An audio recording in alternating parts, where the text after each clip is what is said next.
نحمده ونصلي على رسوله الكريم اما بعد فاعوذ بالله من الشيطان الرجيم بسم الله الرحمن الرحيم كل نفس ذائقة الموت صدق الله مولانا العظيم وصدق رسوله النبي الأمين المبين المتين الكريم ونحن على ذلك لمن الشاهدين والشاكرين والحمد لله رب العالمين.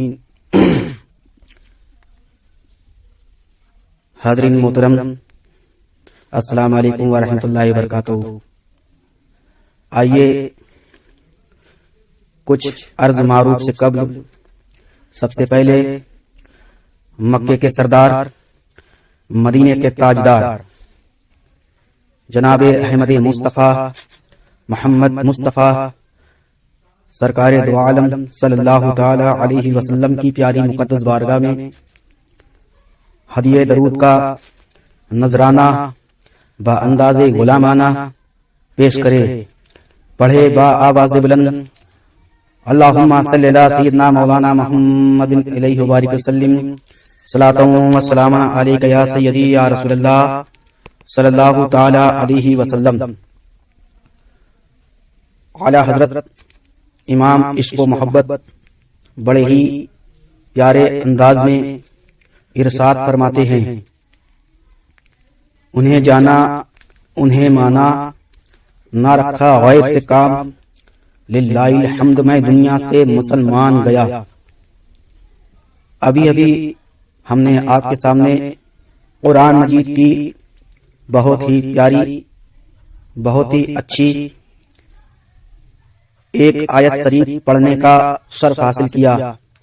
رب قدیر ارشاد فرماتا ہے، ترجمہ کنز ایمان شریف، کہ بے شک ہر جاندار چیز کو موت کا مزہ چکھنا ہے، ہر جاندار چیز کو موت آنی ہے. مفہوم میں آپ کے سامنے پیش کرنے کی کوشش کر رہا ہوں کہ موت ایک ایسی چیز ہے، موت ایک ایسا مسئلہ ہے جس میں کسی کا کوئی اختلاف نہیں ہے، چاہے وہ ہندو ہو، چاہے وہ مسلم ہو، چاہے وہ سکھ ہو، چاہے وہ عیسائی ہو، چاہے وہ سردار ہو، چاہے وہ وہابی ہو، چاہے وہ دیوبندی ہو، چاہے وہ اہل حدیث ہو، چاہے وہ خارجی ہو، چاہے وہ نیچری ہو، چاہے وہ سیاہ ہو، چاہے کوئی بھی مسلک کا ہو، چاہے کوئی مذہب کا ہو. حضرات محترم، موت ایک ایسا مسئلہ ہے جس میں کسی کا کوئی اختلاف نہیں ہے، بلکہ کسی سے بھی آپ پوچھیں گے تو سب یہی کہیں گے کہ ہاں موت آنی ہے، لیکن موت کب آئے گی یہ کسی کو نہیں پتا ہے. موت کب آئے گی کسی کو نہیں پتا ہے. موت کیسے آئے گی یہ کسی کو نہیں پتا ہے. موت کیوں آتی ہے یہ بھی کسی کو نہیں پتا ہے. موت کہاں آئے گی یہ بھی کسی کو نہیں پتا ہے. موت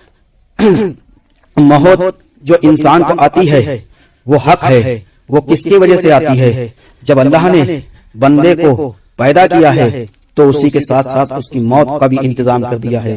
حضرات محترم، جب دنیا میں بندہ اپنی ماں کی پیٹ میں آتا ہے تو اللہ تبارک و تعالی ایک فرشتے کو بھیجتا ہے، اور حدیث شریف میں آیا ہے کہ وہ فرشتہ 40 دن سے ولادت کی 40 دن پہلے سے ہی اس کی موت، اس کی زندگی، اس کا رزق اس کے ماں کی پیٹ میں ہی لکھ دیا کرتا ہے. حضرات محترم، میں آپ کے سامنے بتانے کی کوشش کر رہا ہوں اس کا رزق لکھ دیا گیا، اب وہ کیوں پریشان ہے؟ جب اس کا رزق ہی لکھ دیا گیا ہے تو رزق کی تلاش میں کیوں بھٹک رہا ہے؟ وہ رزق کے لیے درد ٹھوکریں کیوں کھا رہا ہے؟ اس کو موت آنی ہے تو موت آنی ہے تو آنی ہے، اب وہ اتنا پریشان کیوں ٹہل رہا ہے؟ حضرات محترم، رزق بے شک اللہ ہی دیتا ہے. جب رزق لکھ دیا گیا ہے تو بندہ کہیں پر بھی ہو اللہ تبارک و تعالی اس کو رزق عطا فرما دیتا ہے. ایک مقام پر میرا رب ارشاد فرماتا ہے، جو مجھ پر بھروسہ کرتا ہے میں اس کے لیے کافی ہو جاتا ہوں. یعنی جو بندہ کاروبار میں لگ جاتا ہے صبح اور فجر کی نماز کے بعد کاروبار میں لگ جاتا ہے اور اپنے کاروبار میں لگ جاتا ہے، اللہ اس کے رسول کا ذکر و اذکار کرتا ہے، درود شریف کی تلاوت کرتا ہے، قرآن مجید کی تلاوت کرتا ہے، درود شریف کا ورد کرتا ہے، تمام اذکار کو کرتا ہے اور روزی کی تلاش میں نکل جاتا ہے تو اللہ تبارک و تعالی اس کو غیب سے رزق عطا فرماتا ہے. حضرات محترم، یوں تو جانوروں کو بھی اللہ تبارک و تعالی رزق دے رہا ہے، پرندوں کو بھی اللہ تبارک و تعالی رزق دے رہا ہے. جو اللہ تبارک و تعالی کی عبادت نہیں کرتے ہیں غیر مسلموں کو بھی اللہ تبارک و تعالی ताला रिस्क दे रहा है। तो हजरात मोहतरम, रिस्क देना मेरे रब का काम है, लेकिन अब बंदे का क्या काम है? तो अल्लाह तबारक व तआला एक मकाम पर इरशाद फरमाता है कि मैंने अपने बंदों को और फरिश्तों को इसलिए पैदा किया है ताकि वो मेरी इबादत करे, इबादत के लिए पैदा किया है। अल्लाह तबारक व तआला ने अपने बंदों को और तमाम जिन्नों और इंसानों को पैदा किया है तो अपनी इबादत के लिए पैदा किया है। लेकिन आज का मामला क्या है कि बंदा तमाम बातों में फंसा हुआ है, अल्लाह की इबादत नहीं करता है। मस्जिद से अजानें हुआ करती हैं, लेकिन वो मस्जिद के जानिब जाने के बजाय वो जो है मस्जिद की उल्टी राह पर चला जाता है। अगर किसी शख्स से कहो मियाँ अजान हो रही है, चलो नमाज पढ़ने चले, तो वो अपना पल्ला झाड़ता हुआ नजर आता है। हजरात मोहतरम, जब मस्जिद जाओगे तो नमाज का मसला तुमको मालूम होगा, नमाज की फजीलतें तुमको मालूम होगी। और जब मस्जिद जाओगे तो तुमको रोजे के भी अरकान मालूम चलेंगे, तुमको ज़कात के भी अरकान मालूम चलेंगे, तुम्हें हज के भी अरकान मालूम चलेंगे। जब तुम मस्जिद नहीं जाओगे तो तुमको क्या मालूम चलेगा? यानी कि मस्जिद जाने से तुमको इल्म हासिल होगा और नेक लोगों की सोहबत में बैठोगे, हाफिज की सोहबत में बैठोगे तो हाफिज बन जाओगे, कारी की सोहबत में बैठोगे तो कारी बन जाओगे, और फकीह की सोहबत में बैठोगे तो फकीह बन जाओगे, और मुफ्ती की सोहबत में बैठोगे अच्छे मसाइल जानने लगोगे। हजरात मोहतरम, मैं आपके सामने बताने की कोशिश कर रहा हूँ कि इल्म की बहुत ही बड़ी फजीलत है। इंसान को मौत आनी है, लेकिन कब आएगी ये किसी को नहीं पता है। तो इल्म हासिल करते रहो, पता नहीं कब मौत आ जाए। और इल्म की क्या फजीलत है सुनो। हजरत अल्लामा इमाम फखरुद्दीन राजी रहमतुल्लाह अलैह हैं, जिन्होंने तफसीर कबीर लिखी है। ये वक्त के बहुत बड़े आलिम हैं। इनके बारे में इंशाअल्लाह मैं आपको कभी इनके बारे में तफसीरी गुफ्तगू करूंगा, लेकिन अभी यहाँ पर बस इतना समझिए कि हजरत अल्लामा इमाम फखरुद्दीन राज़ी रहमतुल्लाह अलैह तहरीर फरमाते हैं कि हुजूर अक़दस सरकार दो आलम सल्लल्लाहु तआला अलैहि वसल्लम एक सहाबी से गुफ्तगू फरमा रहे थे कि तो अल्लाह ताला ने प्यारे आका सल्लल्लाहु तआला अलैहि वसल्लम पर वही नाज़िल फरमाई कि ये शख्स जो आपसे बात कर रहा है उसकी उम्र सिर्फ एक साल और बाकी रह गई है, और वो असर का वक्त था। हुजूर अकरम सल्लल्लाहु तआला अलैहि वसल्लम ने उस सहाबी को इस बात से आगाह फरमा दिया कि तू बेकरार, मतलब तेरा इंतकाल होने वाला है। तो वो सहाबी बेकरार हो गए और अर्ज किया, या रसूलुल्लाह सल्लल्लाहु तआला अलैहि वसल्लम, मुझे कोई ऐसा अमल बता दीजिए जो उस वक्त मेरे लिए ज्यादा मुनासिब हो। तो हुजूर अकरम सल्लल्लाहु तआला अलैहि वसल्लम ने इरशाद फरमाया था, जा इल्म हासिल कर और इल्म हासिल करने में मशगूल हो जा। तो वो इल्म हासिल करने में मशगूल हो गए और मगरिब से पहले इंतकाल कर गए। इमाम राज़ी रज़ी अल्लाह तआला अन्हु ने कहा कि अगर इल्म से अफजल कोई और चीज होती तो हुजूर अकरम सल्लल्लाहु तआला अलैहि वसल्लम उस वक्त में उसी के करने का हुक्म अता फरमा देते। तफसीर कबीर जिल्द नंबर 1 सफा नंबर 282 की तफसीर है। तो हजरात मोहतरम, मैंने आपके सामने ये रवायत पेश करी जिसमें आपको ये बताया गया कि इल्म की बहुत ही अहमियत है कि मेरे आका सल्लल्लाहु तआला अलैहि वसल्लम ने उन सहाबा को नमाज पढ़ने का हुक्म नहीं दिया, माँ बाप की इताअत फरमाबरदारी का हुक्म नहीं दिया, बल्कि अगर हुक्म दिया तो आपने इल्म हासिल करने का हुक्म दिया। तो हमको भी चाहिए हम इल्म हासिल करें, क्योंकि मौत का जो वक्त है वो मुकर्रर है, वो किसी को नहीं पता है। और मौत क्या है, जो आयत मैंने आपके सामने पढ़ी, यानी हर जान मौत का मजा चखने वाली है, यानी इंसान हो या जिन हो या फरिश्ता, गर्ज ये कि अल्लाह के सिवा हर जिंदा को मौत आनी है और हर चीज फानी है। इस आयत से मालूम हुआ कि अल्लाह ताला ने हर जानदार पर मौत मुकर्रर फरमा दी है और उससे किसी को छुटकारा मिलेगा नहीं और ना ही कोई उससे भागकर कहीं जा सकता है। मौत और रूह के जिस्म से जुदा होने का नाम है और ये जुदाई इंतहाई सख्त तकलीफ और अजियत के साथ होगी और उसकी तकलीफ दुनिया में बंदे को पहुंचने वाली तमाम तकलीफों से सख्त तर होगी। हजरात मोहतरम, मैं आपके सामने बयान करने की कोशिश कर रहा हूँ कि मौत आएगी, कब आएगी ये किसी को नहीं पता है। तो हमें चाहिए कि हम इल्म हासिल करने में लग जाएं। लेकिन आज का मामला क्या है कि हम बजाय इल्म हासिल करने के, बजाय किसी और मामलात के, हम इबादत से दूर हैं, हम इल्म से दूर हैं, हम इल्म को नहीं हासिल करते हैं, बल्कि तमाम बुराइयों में लगे हुए हैं, तमाम लोगों को शिकस्त देने में लगे हुए हैं। शैतान हमारा पीछा कर रहा है, लेकिन हमें उसकी कोई परवाह नहीं है। शैतान से हमें कोई डर नहीं है, हमें किसी का कोई डर नहीं है। लेकिन अगर किसी चीज से हम डर रहे हैं तो मौत से हमें डर लग रहा है कि हमारी मौत आ जाएगी तो फिर क्या होगा। मौत आएगी और तुम्हारा सामना भी अल्लाह के सामने होगा, और फिर तुम अल्लाह के सामने जब मौजूद होगे तो अल्लाह तबारक व तआला को क्या मुंह दिखाओगे। अल्लाह तबारक व तआला के पास जब पहुंचोगे तो तुम अल्लाह ताला के किस तरीके से पहुंचोगे, अल्लाह ताला को कैसे मुंह दिखाओगे।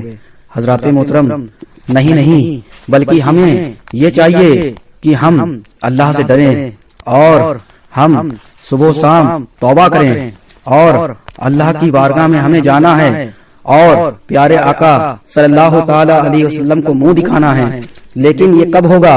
जब आपको इल्म हासिल होगा, क्योंकि दो चीजें हैं, एक इल्म है और एक माल है, और इन्हीं दोनों चीजों की वजह से फर्क पैदा होता है जन्नती और जहन्नमियों का। कैसे फर्क पैदा होता है? हजरत मोहतरम, मैं आपको एक रवायत पेश करने की कोशिश कर रहा हूँ कि प्यारे आका सल्लल्लाहु अलैहि वसल्लम के चाहने वालों और मानने वालों हजरत अब्दुल्लाह बिन अब्बास रज़ियल्लाहु ताला अन्हुमा फरमाते हैं कि हजरत सुलेमान अलैहिस्सलातु तस्लीम को इल्म, माल और बादशाही में से एक का इख्तियार दिया गया। हजरत सुलेमान अलैहिस्सलातु तस्लीम ने इल्म को इख्तियार फरमाया तो उन्हें इल्म के साथ माल और बादशाही भी अता कर दी गई। इससे मालूम हुआ कि दीन के इल्म की बरकत से बंदे को दुनिया में इज्जत, दौलत और मनसब मिल जाता है, हत्ता कि बादशाही और हुकूमत तक मिल जाती है। लिहाजा इस वजह से दीन का इल्म हासिल ना करना और अपनी औलाद को दीन का इल्म ना सिखाना, ये इल्म सीख कर हम या हमारी औलाद दुनिया की दौलत और दुनिया का चैन और सुकून हासिल नहीं कर सकेंगे। इंतहाई महरूमी की बात है। इल्म दीन को दुनिया की दौलत पर तरजीह देने की तरगीब के लिए यहाँ इल्म दीन की मालदारी पर चंद दीनी और दुनियावी फजाइल। लिहाजा इल्म अंबिया इकराम अलैहिस्सलाम की मीरास है और माल बादशाहों और मालदारों की मीरास है। मालदार का जब इंतकाल होता है तो माल उससे जुदा हो जाता है, जबकि इल्म आलिम के साथ उसकी कब्र में दाखिल होता है। माल मोमिन, काफिर, नेक, फासिक सबको हासिल होता है, जबकि नफा बख्श इल्म सिर्फ मोमिन को ही हासिल होता है। इल्म जमा करने और उसे हासिल करने से बंदे को इज्जत, शर्फ और तज़किया नफ्स की दौलत मिलती है, जबकि माल की वजह से तज़किया नफ्स और बातनी कमाल हासिल नहीं होता, बल्कि माल जमा करने से नफ्स लालच, बुख्ल और हर्ष जैसी बुरी खसलतों में मुब्तला हो जाता है। हजरत मोहतरम, इल्म आजिज़ी और इंकिसारी की दावत देता है, जबकि माल फक्र व तकब्बुर और सरकशी की दावत देता है। इल्म की मोहब्बत और उसकी तलब हर नेकी की असल है, जबकि माल की मोहब्बत और उसकी तलब हर बुराई की जड़ है। माल का जौहर बदन के जौहर की जिन्स से है और इल्म का जौहर रूह के जौहर की जिन्स से है। तो इल्म और माल में ऐसे फर्क है जैसे रूह और जिस्म के दरमियान फर्क है। इल्म अपने इल्म और अपने हाल से लोगों को अल्लाह ताला की तरफ बुलाता है, जबकि माल जमा करने वाला अपनी गुफ्तगू और अपने हाल से लोगों को दुनिया की तरफ बुलाता है। बादशाह और दीगर लोग आलिम के हाजतमंद होते हैं। आलिम का इजाफा माल के इजाफे से बेहतर है, क्योंकि अगर एक रात में ही सारा माल चला गया तो सुबह तक बंदा फकीर व मोहताज बनकर रह जाता है, जबकि इल्म रखने वाले को फकीरी का खौफ नहीं होता है, बल्कि उसका इल्म हमेशा ज्यादा ही होता है रहता है। और यही हकीकी मालदारी है। मालदार की कद्र व कीमत उसके माल की वजह से होती है, जबकि आलिम की कद्र व कीमत उसके इल्म की वजह से होती है। चुनांचा जब मालदार के पास माल नहीं रहता तो उसकी कद्र व कीमत भी खत्म हो जाती है, जबकि आलिम की कद्र व कीमत कभी खत्म नहीं होती, बल्कि उसमें हमेशा इजाफा ही होता रहता है। माल की ज्यादती उस बात का तकाजा करती है कि मालदार शख्स लोगों पर एहसान करे, और जब मालदार लोगों पर एहसान नहीं करता तो लोग उसे बुरा भला कहते हैं, जिसकी वजह से उसे कल्बी तौर पर रंज पहुंचता है। और अगर वह लोगों पर एहसान करना शुरू कर देता है तो लाजमी तौर पर वो हर एक के साथ एहसान नहीं कर पाता, बल्कि बाज के साथ करता है और बाज के साथ नहीं करता, और यूं वो महरूम रह जाने वाले की तरफ से दुश्मनी और जलालत का सामना करता है, जबकि इल्म रखने वाला किसी नुकसान के बगैर हर एक पर अपना इल्म खर्च कर लेता है। मालदार जब मर जाते हैं तो उनका तज़किरा भी खत्म हो जाता है, जबकि उलमा रब्बानीन का जिक्र खैर उनके इंतकाल के बाद भी जारी व सारी रहता है। हजरत मोहतरम, मैंने आपको बताने की कोशिश की कि दुनिया में हर इंसान माल को तरजीह देता है, हर इंसान दुनिया को तरजीह देता है, लेकिन अहले इल्म हज़रात जो होते हैं वो माल की तरफ बिल्कुल नहीं भागते हैं, वो अल्लाह उसके रसूल की तरफ भागते हैं, वो कहीं नहीं जाते हैं, बल्कि किसी की उनको कोई फिक्र नहीं होती है। अगर फिक्र होती है तो अल्लाह उसके रसूल की फिक्र होती है। अगर वो उनकी जबान में, उनके दिल में और दिमाग में अगर किसी चीज का जिक्र होता है तो अल्लाह उसके रसूल का जिक्र होता है। और जब वो अल्लाह उसके रसूल का जिक्र करते हैं, माल की परवाह नहीं करते हैं, तो दुनिया की तमाम नेमतें उनके पैरों की ठोकरों पे होती है। इसीलिए अल्लाह तबारक व तआला के रसूल सरकार दो आलम सल्लल्लाहु अलैहि वसल्लम इरशाद फरमाते हैं, ए सहाबा, तुम जानते हो अगर मैं चालूं तो मेरे आएं और दाएं, मेरे बाएं और दाएं और दाएं और बाएं मेरे सोने के पहाड़ चले। यानी मेरे नबी मालिक मुख्तार हैं, उनके पास तमाम जहां की नेमतें, तमाम जहां की चीजें उनके पास मौजूद हैं, लेकिन आपने कभी दुनिया की तरफ नहीं देखा, बल्कि अल्लाह उसके रसूल के लिए रात रात भर नमाजें पढ़ते थे, पैरों में वरम आ जाता था, और जब सुबह उठते थे तो फजर की नमाज पढ़ते थे, तमाम तहज्जुद की नमाज पढ़ते थे, क्योंकि आप पर तहज्जुद की नमाज फर्ज थी। तमाम नबियों पर, गालिबन मैंने पढ़ा, तमाम नबियों पर तहज्जुद की नमाज फर्ज थी, और आका करीम सल्लल्लाहु अलैहि वसल्लम ने भी तहज्जुद की नमाजें पढ़ी हैं, फजर की नमाजें पंजगाना पढ़ी हैं, उसके अलावा बहुत सारी नमाजें पढ़ी हैं। मेरे रसूल सरकार दो आलम सल्लल्लाहु अलैहि वसल्लम ने दुनिया में अगर किसी चीज का सबसे ज्यादा दर्स दिया है वो इल्म हासिल करने का दर्स दिया है। आप इरशाद फरमाते हैं, इल्म दीन सीखना और सिखाना, कुरान मजीद पढ़ना और पढ़ाना, ये सबसे बेहतर और सबसे अफजल अमल है, और इल्म दीन का सीखना फर्ज है, इल्म दीन सीखना सिखाना फर्ज है। हजरत मोहतरम, हमको चाहिए कि हम अपने बच्चों को इल्म दीन सिखाएं और माल की तरफ बिल्कुल ना भागें। अगर इल्म होगा तो माल भी तुम्हारे पास इंशाअल्लाह होगा, क्योंकि आका करीम सल्लल्लाहु अलैहि वसल्लम के सहाबी खलीफा सोम हजरत उस्मान गनी रजी अल्लाह ताला अन्हु की प्यारी मुकद्दस बारगाह में अल्लाह तबारक व तआला ने तमाम माल आपको इनायत फरमाया था, और मेरे हजरत उस्मान गनी रजी अल्लाह ताला अन्हु ने आका करीम सल्लल्लाहु अलैहि वसल्लम की बारगाह में तमाम ऊँट और तमाम माल से आपकी इमदाद और मदद की थी। तो माल होना ये बुरी बात नहीं है, लेकिन हलाल माल होना ये अच्छी बात है। अल्लाह तबारक व तआला हमको हलाल कमाने की तौफीक अता फरमाए और अपने बच्चों को इल्म दीन सीखने और सिखाने की तौफीक अता फरमाए। आज दुनिया में हम लोग कॉन्वेंट की पढ़ाई में, अंग्रेजी पढ़ाई के लिए हम अपने बच्चों को हजारों रुपया खर्चा कर देते हैं, लेकिन 100, 200, 300 रुपए में बच्चों को अरबी पढ़ाया जाता है मदारिसों में, मस्जिदों में। बाज मदारिस और मस्जिदों में तो फ्री फी सबिलिल्लाह पढ़ाया जाता है, लेकिन हम अपने बच्चों को अरबी और उर्दू से बहुत दूर रखे हुए हैं, कुरान मजीद के मखारिज से दूर रखे हुए हैं। तमाम मदारिसों में आज दीन की तबलीग और इशाअत के लिए तमाम किताबों का मुताला कराया जाता है,